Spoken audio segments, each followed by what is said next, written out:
Chairman বাড়িতে আগুন দিয়ে পোড়ানোর চেষ্টা করা হচ্ছে। আপামনি চাইলে পুরো মিডিয়া তোলপাড় করে দিতে পারে। সাহেব, সর্বনাশ হয়ে গেছে, মজিদ হাইকোর্টে যাচ্ছে।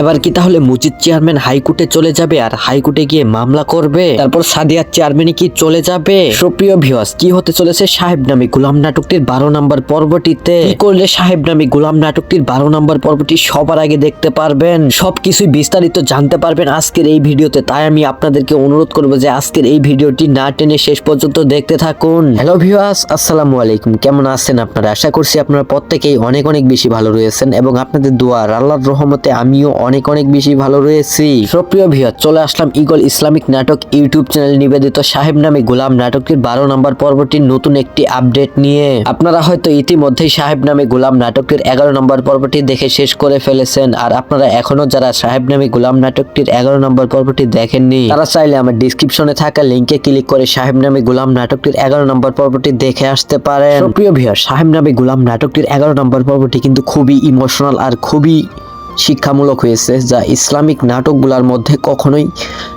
অন্য কোনো নাটকের মধ্যে কখনোই এরকম দৃশ্যগুলো দেখানো হয় না। সাহেব নামে গোলাম নাটকটির 12 নম্বর পর্বটি আপলোড করা হবে 4 থেকে 5 দিনের ভিতরে ঈগল ইসলামিক নাটক ইউটিউব চ্যানেলে। আর তাই আমি আপনাদেরকে বলবো, আপনারা ঈগল ইসলামিক নাটক ইউটিউব চ্যানেলটি সাবস্ক্রাইব করে রাখেন, কারণ ওইখানে আপনারা সবার আগে সাহেব নামে গোলাম নাটকটির 12 নম্বর পর্বটি দেখতে পারবেন। তো এই ছিল আজকের ভিডিও। সবাই ভালো থাকবেন, সুস্থ থাকবেন। আল্লাহ হাফেজ।